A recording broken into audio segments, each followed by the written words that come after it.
அனைவருக்குமே வணக்கம். சற்று முன் கிடைத்திருக்கக்கூடிய ஒரு மிக மிக முக்கியமான செய்தி ஒன்று வெளியாகியுள்ளது. சற்று முன் உதயநிதி கதை முடிந்தது, ஞானசேகர் கொடுத்த வாக்குமூலம், வீடியோ லீக், இது மாதிரி செய்திகள் வெளியாயிருக்கு.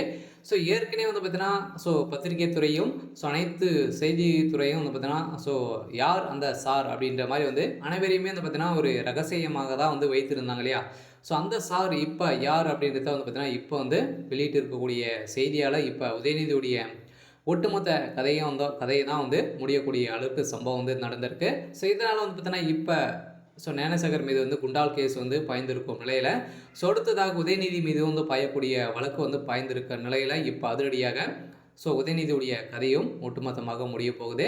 இதை பற்றி இந்த வீடியோவில் பார்க்கலாம். அதுக்கு முன்னாடி நம்ம சேனலுக்கு இப்போ தான் முதல் முறையாக வந்திருக்கீங்க அப்படின்னா மறக்காமல் நம்மளுடைய சேனலை சப்ஸ்கிரைப் பண்ணிக்கோங்க. வாங்க வீடியோக்குள்ளே போகலாம். ஏற்கனவே இப்போ பாலியல் விவகாரத்தில் பார்த்தீங்கன்னா தமிழகத்தில் அண்ணா பல்கலைக்கழகத்தில் ஒரு மிகப்பெரிய சம்பவங்களாக நடந்துருந்துச்சு இல்லையா. இதில் பார்த்தீங்கன்னா ஒரு திமுக சேர்ந்த பிரமுகர் தான் ஒரு முக்கிய புள்ளியாக இருக்கக்கூடியவர் தான் முதல் இதில் சிக்கியிருந்தார்.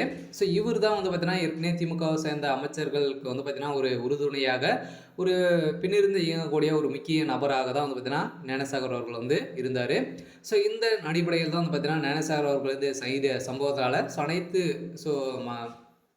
மாணவிகளும் பார்த்தீங்கன்னா தவறுதலாக வீடியோகளை எடுத்து அவங்களுக்கு பார்த்தீங்கன்னா ஸ்பான்சர் பண்ணக்கூடிய அளவுக்கு தான் இவர் செஞ்சுட்டு. இதனால் திடீர்னு ஞானசேகர் அவருடைய வீடுகளிலும் ரைடுகள் நடத்தியிருந்த நிலையில் ரைடுகளில் எக்கச்சக்கமான ஆதாரங்கள் சிக்கக்கூடிய நிலையில் தான் இப்போ அவர் மீது குண்டால் கேஸ் பாய்ந்திருக்கு. அதனால் அவர் குண்டால் கேஸில் ஒட்டுமொத்தமாக கதையை முடிந்திருக்கு. இதை தொடர்ந்து இதில் ஞானசேகருடைய வீட்டில் சிக்கக்கூடிய ஆதாரத்தில் உதயநிதியுடைய சம்மந்தப்பட்ட சில வீடியோக்களும் இருந்த நிலையை தான் பார்த்தீங்கன்னா அவருடைய நம்பர்கள், அவர் பேசிய வீடியோக்கள் அனைத்தையுமே பார்த்தீங்கன்னா இப்போ ஆதாரத்தோடு சிக்கிய சம்பவத்தினால தான் இதற்கு உதயநிதி ஸ்டாலின் அவர்களுக்கும் தொடர்பு இருக்குது அப்படின்ற மாதிரி தான் இப்போ பேசும் பொருளாக மாறி இருக்கு.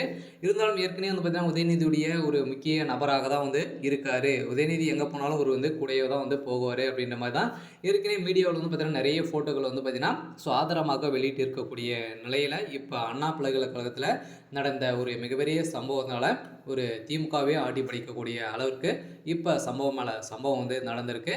இந்த சம்பவத்தின் அடிப்படையில் தான் ஏற்கனவே 50 வீடியோக்கள் வெளியிட்டு இருக்கக்கூடிய நிலையில் மீண்டும் பார்த்தீங்கன்னா அதிரடியாக உதயநிதி ஸ்டாலின் அவர்கள் பேசிய நிலையில் வீடியோ கால் மூலமாக பேசிய சம்பவம் பார்த்தீங்கன்னா அனைத்துமே வெளியே இருக்குது.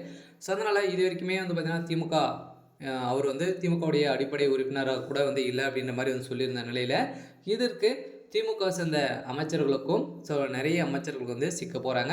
அதனால் இதை தொடர்ந்து ஏற்கனவே 2 பேர்கள் சிக்கியிருக்கும் நிலையில் இதை தொடர்ந்து திமுகவில் இருக்கக்கூடிய அமைச்சர்களுக்கு ஒரு மிகப்பெரிய ஒரு ஆப்பாக தான் வைக்க போகிறாங்க. இருந்தாலும் என்ன நடக்க போகுது அப்படின்றத வெயிட் பண்ணி பார்க்கலாம்.